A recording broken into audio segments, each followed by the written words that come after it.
Hey everybody, so when you're buying a house, you have to know what you're buying, right? That's what the whole investigation and inspection contingencies are for. So what I wanted to do is kind of go over like a deep dive of the disclosures where everything starts. That's where the conversation really starts. So let's first dive in and talk about like what the different things we can do. We can go through the disclosures, we can do our inspections, we can ask questions to the seller, we can have experts come in, we can have contractors come in and give their opinions. So all of these tools are at our disposal. So very first thing that you do is what? You go and you find the property that you can afford, that you'd be happy to live in, and that you would love to own. Once you found that property, then sometimes in some places, the sellers will share the disclosures with you. I want you to understand that when you put your offer in, you're putting in your offer in an as is condition with all of the information provided by the seller. So I had a call this morning and I said, you know what? I'm going to make a weekly video about this. So today I got a call and they said, hey, in the disclosures, they marked yes, and they didn't give an explanation. In other places, they marked yes, they gave explanation, but they didn't give it in a good way. So what do we do, right? I asked them, have you entered into contract yet? And they said no. And I said, what do you think about the price? Well, they're asking 435. We want it for 415. Well, what are you basing the 415 on? Crickets, nothing. And that's okay. It's all right to like emotionally want a better deal. But what we're in the situation on is that the seller wants 435. They've told you that. They've put it on the internet. They've told everybody that they want 435. So what do we do? Well, we determined already that 435 was a good price because we wouldn't have gone and looked at it if it wasn't. So let's let the appraiser worry about whether it's worth 435 or not and look at what we're actually at. Now they got disclosures and the disclosures are incomplete. So what should we do? Should we ask the seller more questions right now before we get into contract? You can. And if that's the way that you want to go for it. My preference is to wait. My preference is to go ahead and give the seller the price that they asked for, 435, right? Asking for the concessions so that they can pay my closing costs, which is going to knock that down by $10,000 to $15,000 in the beginning anyway, right? So you might even actually already be at the 415 mark, pretty close. What's 96% of 435? So 435, 96% is 417. 600. So if you offer 435 with 4% back and they agree, you already got it at 417, 600 because the other part of the 435, the other 4% is going to your closing costs. That's money that you would have had to pay out of your pocket already. Now, what do we do about these incomplete questions? Well, first of all, I gotta let you know that right now the seller is one seller with one property and they need one buyer, right? If they have 5 buyers and 4 of them are asking annoying questions and one of them just put in their offer, they're going to go with the one that just put in their offer. So that's where my preference comes in. Let's win the house. The house is the win. The house is the prize. So let's get the prize under contract and then let's start asking questions. Because now that seller has entered into contract with us in this hypothetical situation, if they are to enter into contract with us for us to be their buyer, they are stuck with us as their buyer. Now they have to answer those questions because here's the thing. Right now, there's millions of people that are looking at their property online. There's thousands that it's catching the attention of. There's hundreds that are interested in watching how it turns out, especially the neighbors want to see what it sells for, right? So everybody's kind of watching. And if they keep answering all of these follow-on questions to 10, 20, 30 buyers, it's going to become annoying. So you are refreshing when you're like, hey, I like the property. I like your price. We went and looked at the property. We can see ourselves living there and we would love to own it. So now let's enter into contract for this. Now that we're into contract for this, now we ask our follow-up questions from the disclosures, because the very first step, if you're in a market where they don't share disclosures until you are in contract, like here in Southern California, your very first step is, okay, seller, give us the disclosures. Now we're going to read through. Has there ever been a fire? Yes. Explanation. Ooh, that was in the attic.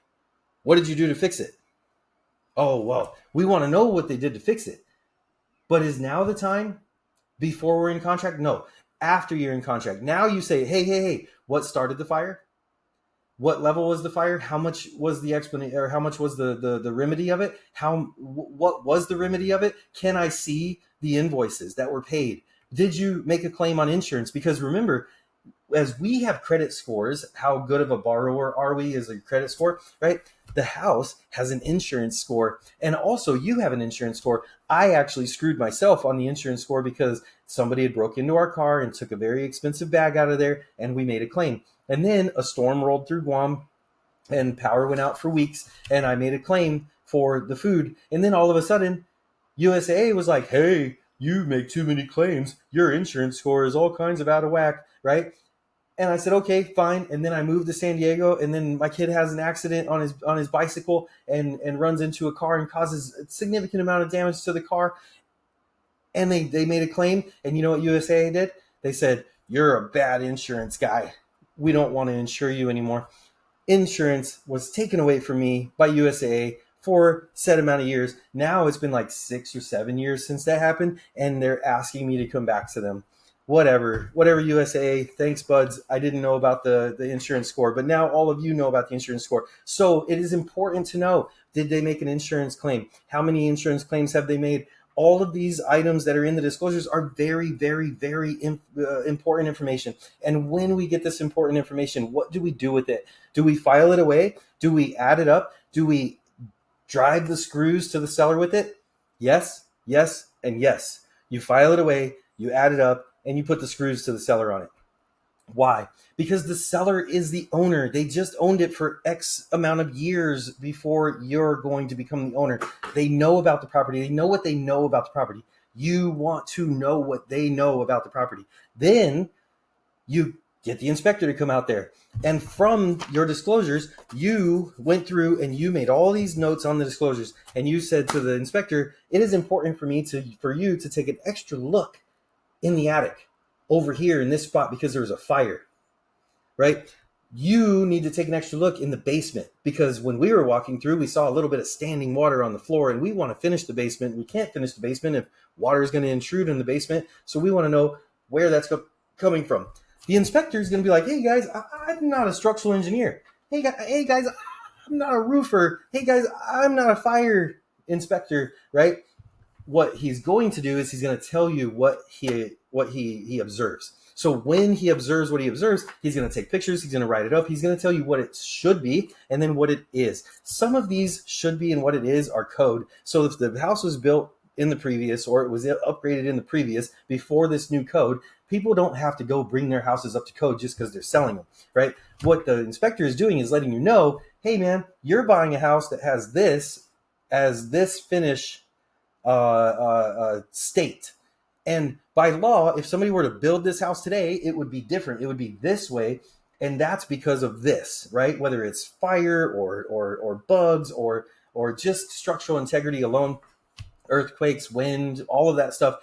Those things matter, but they don't really matter. Like the out of code stuff doesn't really matter. Now, when does the code stuff matter? The code stuff matters when you turn your house into a rental property, right? If the railings from the banister are too far apart and one of your renter's kids can put their head through it, you can get sued. So stuff like that, we need to make sure that we upgrade, right? If the run, you got rise and run on steps. If the runs are too short, you can get sued, right? There's a lot of things to take into consideration later before you turn it into a rental property that you can take into account now, because now I'm going to say, okay, well, me and my family, we're going to live here for a year and then we're going to move out. Well, shoot, if there's like 5 things that I have to change, it's going to cost me $30,000 to do it. Do I really want to do all that work in a year? Maybe I don't buy this house. But if I was going to live there for 10 years, if I was like, hey, I'm going to stay in this property, like the property I bought most recently, I said, I'm going to get my kids through college and out of the house. When the kids move out of the house is when I'm done living in this house, right? And that's the very first time that I could be done living in this house. So in that regard, I've got plenty of time to renter proof, to lawsuit proof my house as much as I can. So let's go back to this. We went through the disclosures. We made a list of things that are important to us. We have the inspector out there. The inspectors cost $500 to $1,000. So make them do the work and make them answer the questions that you can get answered. They're not experts in everything. Sometimes they're experts in something, but they're not experts in everything. So what you're now doing is you're determining what experts am I going to have over next. So then you have the experts over. Be careful with the experts. An HVAC expert is going to tell you you always need a new HVAC. The roof expert is always going to tell you that you need a new roof, right? Those things are like knowns, but at the same time, there's ways to get the information that you're looking for. Because yes, a new roof will fix it. Yes, a new HVAC will fix it. But that doesn't mean that the HVAC and the roof that exists today don't have more years of life into them. And honestly, guys, when we're looking at properties, you can reset something now. If I reset a 30-year roof now, I will be 75 years old when the roof goes bad again. Do I really want that?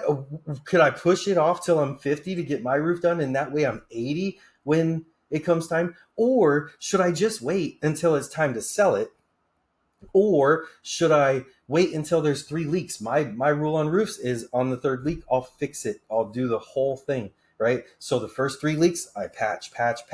And then once it leaks again, it's time for a new roof, right? In my specific scenario of my ownership of this home, I had a leak in 2023. The house was built in 1999. The roof shouldn't be leaking. So the guy that found the leak, he went up and fixed the leak. He said, hey, it was a flashing problem. They didn't put the tar goop in the right spots. So that's what the failure was. Your roof is fine. So then I said, hey, but what about all the other flashing? There's all these corners and runs and flashing everywhere. And he said, you know what? That's a good point. Let me go take a look at the rest of the flashings. So he did a twirl around the house, around the roof, and checked out all the other flashings. He found one other spot that he added some goof and said, all right, bud, you should be good to go now. Now, how long does it last? I don't know. But if I had a roofer over that was only interested in that big, huge paycheck, like the guy 2 doors down that had the same leak as me for the same reason as me, he just redid the whole roof, right? He just spent thousands and thousands of dollars on that. So let's get back to this. Disclosures. You're going through the disclosures and you're asking follow-on questions to the seller until the seller says, I don't know. Then you have the inspector. The inspector comes in and he says, hey, that doesn't look right. That doesn't look right. That doesn't look right. That doesn't look right. And you ask him follow-on questions until he says, I don't know. Then you determine what experts am I going to have come in here. And then once you have the expert's opinion, then you have to put a price to everything. So let's have a contractor come out and the contractor gives you a bid. He says, for all of these things in one go would be X amount of dollars. For each of these things would be X plus 20% because he's going to give you a 20% discount if you do it all, right? So in those scenarios, you can say, okay, let's take this to the seller. Do you know how powerful it is to take the seller's own words, the inspector's findings, factual findings of the property you're buying, the expert's opinion, and the contractor's bid? That is the most powerful approach that you can possibly take in a real estate transaction.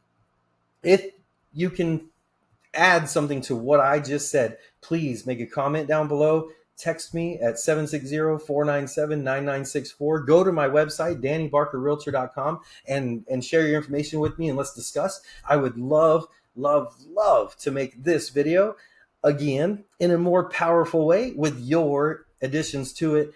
And remember that nothing ever goes as planned, but wealth is built by those who have one. So go out there, make a plan, execute as close to your plan as you can. And I hope this video helps. We'll see you on the next one.